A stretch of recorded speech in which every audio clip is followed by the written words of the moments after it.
سورۃ الروم کی آیت نمبر 41۔ الحمدللہ وکفی وسلام علی عبادہ الذین اصطفی، خصوصا علی سید الرسل وخاتم الانبیاء وعلى آلہ واصحابہ الاتقیاء۔ اما بعد فاعوذ باللہ من الشیطان الرجیم، بسم اللہ الرحمن الرحیم۔ ظہر الفساد فی البر والبحر بما کسبت ایدی الناس لیذیقہم بعض الذی عملوا لعلہم یرجعون۔ قل سیروا فی الارض فانظروا کیف کان عاقبۃ الذین من قبل کان اکثرهم مشرکین۔ ظہر الفساد فی البر والبحر، بگاڑ پھیل گیا خشکی میں اور سمندروں میں، بما کسبت ایدی الناس، بسبب اس کے جو کمایا لوگوں کے ہاتھوں نے، لیذیقہم بعض الذی عملوا، تاکہ وہ اللہ چکھائے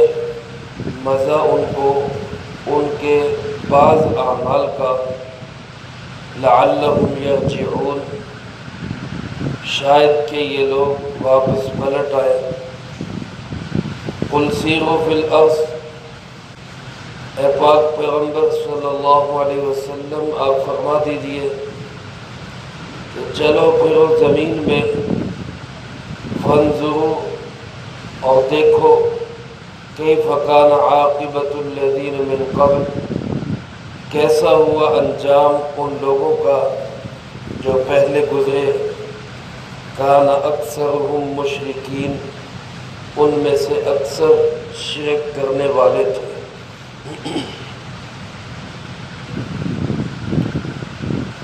سورۃ روم کے 5 رکوع کا آغاز ہے۔ اللہ رب العالمین نے اس رکوع میں بھی زیادہ تر اپنی توحید کو اور شرک کی برائی، قباحت اور مذمت کو بیان فرمایا۔ خاص طور پہ اس کی پہلی آیت میں اس بات کا تذکرہ ہے، یہ زمین و آسمان میں، سمندروں میں، میدانوں میں، دنیا جہان میں کہیں بھی فساد نظر آتا ہے، بگاڑ نظر آتا ہے، خرابی نظر آتی ہے، تو وہ کسی اور کا قصور نہیں ہے، وہ خود انسان کے اپنے اعمال کا نتیجہ ہے، اس کی اپنی حرکتوں، بدعملیوں، سیاہ کرتوتوں، کاموں کا نتیجہ ہے کہ دنیا کے اندر بگاڑ ہوتا ہے۔ چنانچہ اللہ پاک ارشاد فرماتے، ظہر الفساد فی البر والبحر، فساد، بگاڑ، خرابی، ویرانی پھیل گئی، فی البر، خشکی میں، میدانوں میں، والبحر، اور سمندروں میں، پانیوں میں، یعنی دنیا جہان کے تمام خطوں میں جو بگاڑ پھیلا ہے، فساد پھیلا ہے، اس کا سبب کیا ہے؟ فرمایا بما کسبت ایدی الناس، لوگوں نے جو کچھ کمایا، لوگوں کے ہاتھوں نے جو کیا، یہ اس کی وجہ سے۔ اس فساد سے مراد کیا ہے؟ امام بیضاوی رحمۃ اللہ علیہ فرماتے ہیں کہ قحط سالی، چیزوں کا کم ہونا یا مہنگا ہونا، یا اسی طرح ظالم حکمرانوں کا مسلط ہونا، یا ایسے ہی آفات کا آنا، بلاؤں اور وباؤں کا آنا، اور اسی طرح فرمایا جلانے کے واقعات اور ڈوب جانے کے واقعات، یا موجودہ دور میں کہہ لیں ایکسیڈنٹ وغیرہ، ان واقعات کا کثرت سے ہونا، یہ سب فساد کی علامات ہیں بقول امام بیضاوی رحمۃ اللہ علیہ، یہ ساری چیزیں فساد میں داخل ہیں۔ اور یہ فسادات جو ہوتے ہیں، وبائیں جو آتی ہیں، بلائیں جو آتی ہیں، مصائب و آلام جو آتے ہیں، موت کی کثرت جو ہے اور حادثات کی کثرت، یہ فرمایا نتیجہ ہے انسانوں کے اپنے اعمال کا، خود انسانوں کی اپنی حرکتوں کا۔ اور اسی طرح بعض حضرات یوں فرماتے ہیں کہ اس فساد سے مراد لڑائیاں ہیں، کیونکہ اس صورت کے آغاز میں اللہ پاک نے ذکر کیا، جب یہ صورت نازل ہوئی تو قیصر اور کسریٰ کی لڑائی ہو رہی تھی، روم اور فارس آپس میں ٹکرا رہے تھے۔ تو گویا دنیا جہان میں جب لڑائیاں ہوتی ہیں، فسادات ہوتے ہیں، اور اس کے نتیجے میں قتل و غارت گری ہوتی ہے، ملک تباہ ہوتے ہیں، لوگوں کے اوپر جو ہے وہ اٹیک کیے جاتے ہیں، مویشی ہلاک ہوتے ہیں، کھیت کھلیان برباد ہوتے ہیں، تو یہ ساری بربادی اور فساد جو آتا ہے یہ نتیجہ ہوتا ہے انسانوں کی بدعملیوں کا۔ یہ جب انسان ظلم و ستم کرتے ہیں، جب انسان ایک دوسرے کا حق چھینتے ہیں، جب انسان خود ظالم بن جاتے ہیں، تو پھر اللہ رب العالمین کی طرف سے بھی ایسے حالات آنا شروع ہو جاتے ہیں۔ اور جب اللہ پاک کی زمین پر اللہ کے احکامات نافذ ہوتے ہیں، حدود اللہ نافذ ہوتی ہیں، شریعت کے مطابق، قوانین کے مطابق عمل درآمد ہوتا ہے، تو پھر اللہ رب العالمین کی طرف سے رحمتیں اترتی ہیں، برکتیں آتی ہیں، خیر کے فیصلے ہوتے ہیں۔ چنانچہ حدیث پاک میں آتا ہے، نبی کریم صلی اللہ علیہ وسلم نے ارشاد فرمایا کہ جب زمین پر اللہ کی ایک حد قائم کی جاتی ہے، ایک حد اللہ کی زمین پر قائم کی جاتی ہے، مثلا کسی مجرم کو سزا دی جاتی ہے، کسی نے چوری کی اس کو سزا دی گئی، کسی نے ظلم کیا اس کو سزا دی گئی، کسی نے جو ہے زنا کیا اس کو سزا دی گئی۔ ایک حد اللہ کی جب زمین پہ قائم کی جاتی ہے تو سرکار دو عالم صلی اللہ علیہ وسلم نے ارشاد فرمایا، جس کا مفہوم یوں ہے کہ 40 سال تک وقت پہ بارش ہو، اس کے نتیجے میں اتنی برکت نہیں آتی جتنی برکت اللہ کی ایک حد زمین پہ قائم کرنے سے برکت آتی ہے۔ یعنی ایک بارشوں کا وقت پہ ہونا یہ خیر کا ذریعہ سمجھا جاتا ہے، برکت کا ذریعہ سمجھا جاتا ہے۔ علامہ ابن کثیر رحمۃ اللہ علیہ نے ایک واقعہ نقل کیا ابن زیاد کی گورنری کا۔ جب ابن زیاد گورنر تھا تو اس زمانے میں ایک تھیلی ملی جس کے اندر گندم کے دانے تھے، ایک تھیلی جس میں گندم کے دانے تھے، اور ایک ایک دانہ جو تھا گندم کا وہ اتنا بڑا تھا جیسے کھجور کی گٹلی ہوتی، ایسے بڑا، کھجور کی گٹلی جتنا بڑا گندم کا ایک ایک دانہ۔ اور اس تھیلی کے اوپر لکھا ہوا تھا کہ یہ اس زمانے کی گندم ہے، یہ اس زمانے کی تھیلی ہے جس زمانے میں زمین پہ عدل اور انصاف ہوتا تھا۔ جب زمین پہ عدل اور انصاف ہوتا ہے، اللہ کے احکامات نافذ ہوتے ہیں، شریعت کے مطابق عمل ہوتا ہے، تو زمین سے پھر برکتیں اٹھتی ہیں، رحمتیں نکلتی ہیں، آسمان سے اللہ کی رحمتوں کا نزول ہوتا ہے۔ چنانچہ حدیث پاک میں آتا ہے، جب حضرت سیدنا عیسیٰ علیہ نبینا علیہ السلام تشریف لائیں گے، ہمارا ایمان ہے قیامت سے پہلے عیسیٰ علیہ السلام دنیا میں تشریف لائیں گے، اور حدیث پاک میں آتا ہے کہ دنیا کو عدل اور انصاف سے ایسے ہی بھر دیں گے جیسے یہ دنیا ظلم اور فساد سے بھری ہو، اسی طرح وہ عدل اور انصاف سے بھر دیں گے۔ اور فرمایا اس وقت حضرت عیسیٰ علیہ السلام کے اس حکومت میں جس میں قانون شریعت نافذ ہوگا، اس وقت میں ایک انار کا جو پھل ہے، ایک دانہ، یعنی انار کا ایک پھل سینکڑوں آدمیوں کے کھانے کے لیے کافی ہوگا، سینکڑوں آدمی۔ ایک جانور کا دودھ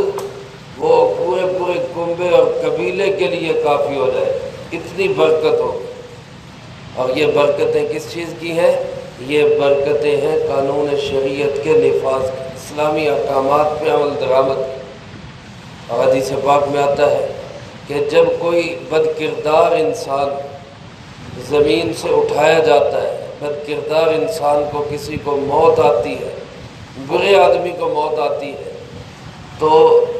اللہ کی زمین بھی شکر ادا کرتی ہے، آسمان بھی شکر کرتا ہے کہ شکر ہے یہ ظالم انسان، یہ اللہ کا نافرمان انسان، یہ گناہ گار انسان یہ دنیا سے چلا گیا۔ کیونکہ اس کے گناہوں کی نحوست صرف اس تک نہیں رہتی، بلکہ اس کے گناہوں کی نحوست ساری مخلوقات پہ بڑھتی ہے۔ جب انسان زمین پہ ظلم کرتا ہے، حدیث پاک میں آتا ہے، کسی نے حضرت ابو ہریرہ رضی اللہ تعالیٰ عنہ سے سوال کیا کہ کیا اس ظلم کا اثر جانوروں پہ بھی پڑتا ہے، پرندوں پہ بھی پڑتا ہے؟ تو حضرت ابو ہریرہ رضی اللہ تعالیٰ عنہ نے ایک پرندے کا نام لیا جس کو سرخاب کہتے ہیں، جو بہت اونچی پرواز کرتا ہے اور بہت دور رہتا ہے انسانوں سے۔ حضرت ابو ہریرہ رضی اللہ تعالیٰ نے فرمایا جب زمین پہ ظلم ہوتا ہے تو یہ جو سرخاب ہے، یہ پرندہ ہے، یہ بھی اپنے گھونسلے کے اندر اس ظلم کا اثر محسوس کرتے ہیں، اس تک بھی ظلم کا اثر اور نحوست پہنچتی ہے۔ اسی وجہ سے پھر جب یہ ظالم انسان، یہ بد کردار انسان، یہ اللہ کا نافرمان بندہ دنیا سے جاتا ہے تو ساری مخلوقات شکر کرتی ہے کہ مگر لتا ساری جان چھوڑی۔ اور فرمایا جب کوئی انسان دنیا سے ایسا جاتا ہے جو نیک آدمی ہوتا ہے، اچھے کردار کا مالک ہوتا ہے، زمین پہ اللہ کا نظام قائم کرنا چاہتا ہے، خود اپنی ذات پہ اعتبار سے وہ نیکی کرتا ہے، تو فرمایا کہ اس کے جانے پہ زمین و آسمان روتے ہیں، مخلوقات روتی ہیں، یہ کیوں چلا گیا؟ اور قرآن پاک میں بھی موجود ہے، جب اللہ پاک نے فرعونیوں کی ہلاکت کا ذکر کیا، فرعون اور اس کے ساتھ دینے والے جتنے تھے ان کی بربادی کا ذکر جہاں قرآن کریم میں سورۃ دخان میں کیا گیا، وہاں اللہ پاک نے فرمایا فما بکت علیہم السماء والارض، اب ان پہ نہ آسمان رویا نہ زمین روئی، ان کی بربادی اور ہلاکت پہ نہ آسمان رویا نہ زمین روئی، بلکہ دوسری جگہ اللہ پاک نے ارشاد فرمایا سورۃ مومن میں، جب ظالم لوگ دنیا سے ختم کر دیے جاتے ہیں تو وہاں کیا فرمایا فَقُطِعَ دَابِرُ الْقَوْمِ الَّذِينَ ظَلَمُوا، ظالموں کی جڑ کاٹ دی گئی، ظالموں کو برباد کر دیا گیا، ختم کر دیا گیا، اور ساتھ فرمایا وَالْحَمْدُ لِلَّهِ رَبِّ الْعَالَمِينَ، تمام تعریفیں اس اللہ کے لیے جو سب جہانوں کا پالنے والا ہے۔ یعنی جب ظالم دنیا سے ختم ہو تو پھر قرآن بھی کہتا ہے کہ اللہ کا شکر ادا کرنا چاہیے۔ اور اسی طرح حدیث پاک میں آتا ہے روایات میں کہ جب ابو جہل قتل ہوا اور سرکار دو عالم صلی اللہ علیہ وسلم کو پتہ چلا کہ ابو جہل قتل ہو گیا ہے تو آپ نے فرمایا الحمدللہ اس امت کا فرعون قتل ہو گیا۔ تو گویا ظالم اور بد کردار قانون شریعت کا مخالف جب دنیا سے اٹھتا ہے تو انسان، جنات، فرشتے،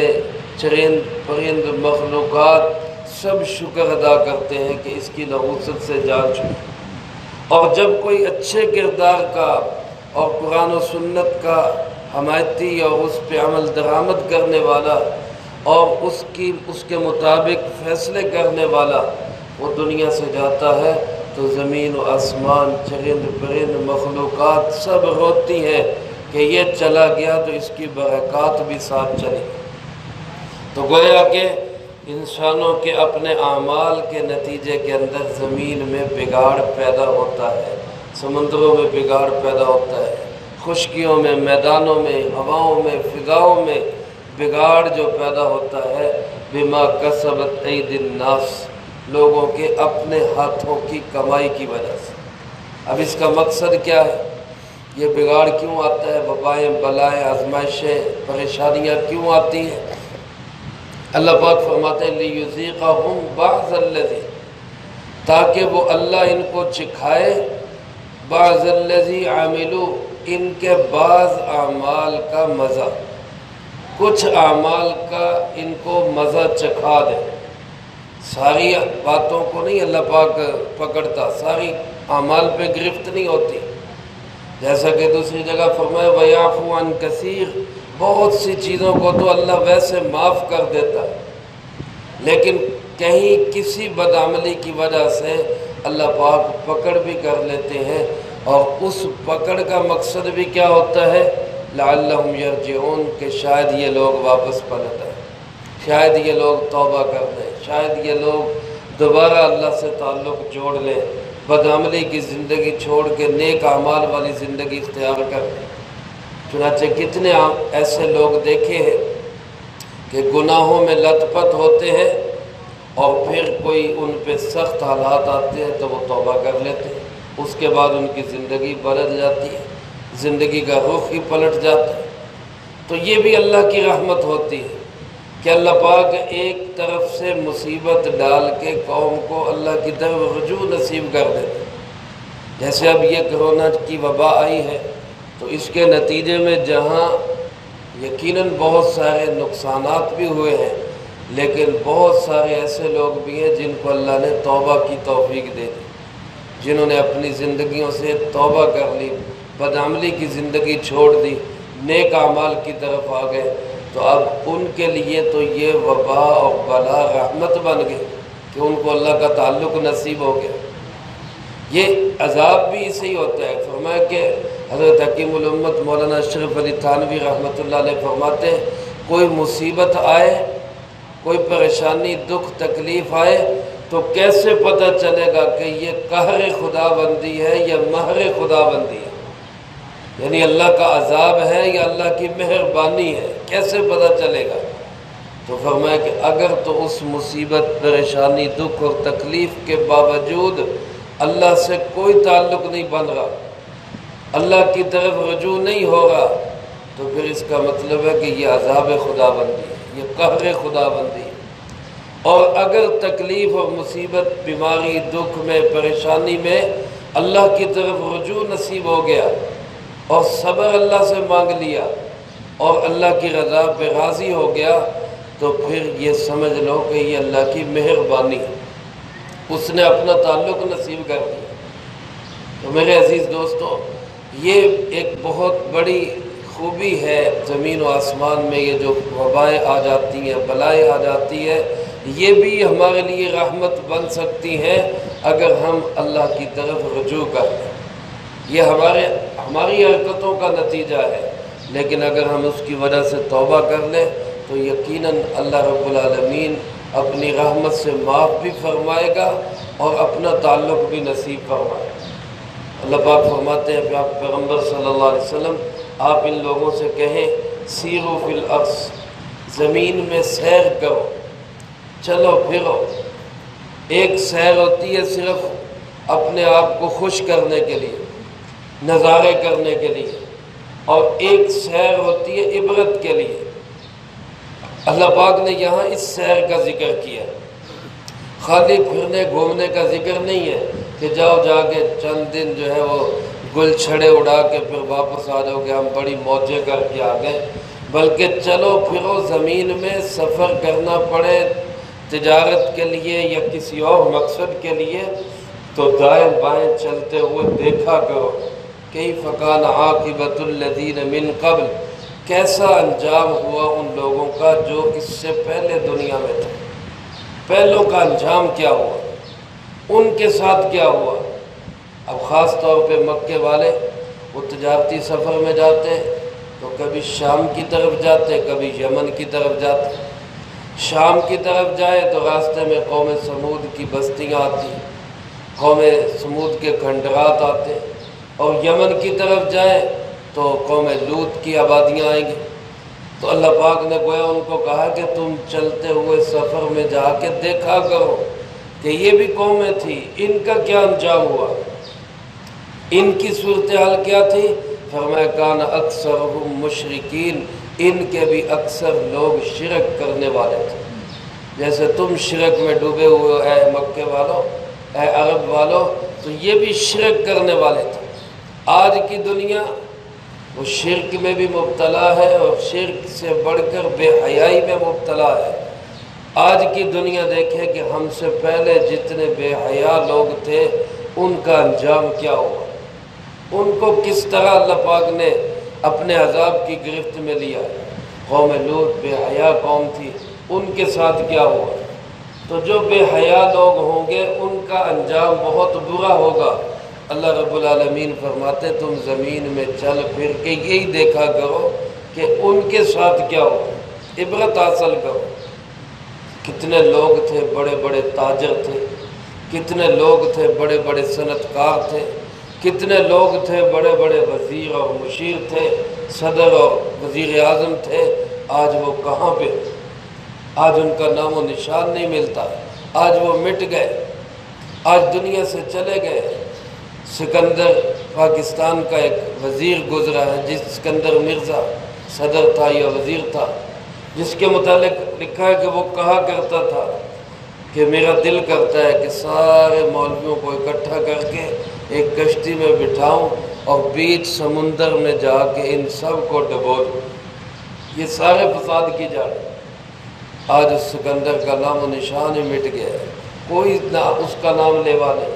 کوئی اس کو جاننے والا نہیں، لیکن اللہ کے فضل و کرم سے مولوی آج بھی زندہ ہے اور اس کا کردار آج بھی زندہ ہے۔ تو میرے محترم دوستو، یہ لوگ اس سے عبرت حاصل نہیں کرتے، ان کا انجام کیا ہوا، آج کیا انجام ہوگا۔ اسی طرح جو آج مال و دولت کے غرور میں مبتلا ہے، نشے میں مبتلا ہے، وہ دیکھے کتنے بڑے بڑے مال والے اللہ نے زمین میں ایسے چھپا دیے کہ ان کے نام و نشان تک مٹ گئے، قبروں کے نشان تک مٹ گئے، کوئی جاننے والا نہیں۔ جو کسی کو اگر اپنے کوٹھیوں پہ غرور اور ناز ہے تو وہ دیکھے کتنی بڑی بڑی کوٹھیوں والے آج ان کی قبروں کے نشانات بھی مٹ چکے، کوئی جاننے والا نہیں۔ کسی کے اندر کوئی ناز اور غرور اور کسی چیز کا تکبر ہے یا دل دماغ میں یہ خناس ہے کہ میں اس وجہ سے بڑا ہوں، یاد رکھے بڑا وہی ہے جو اللہ کا بندہ ہے، جو اللہ کے سامنے عاجزی کرتا ہے،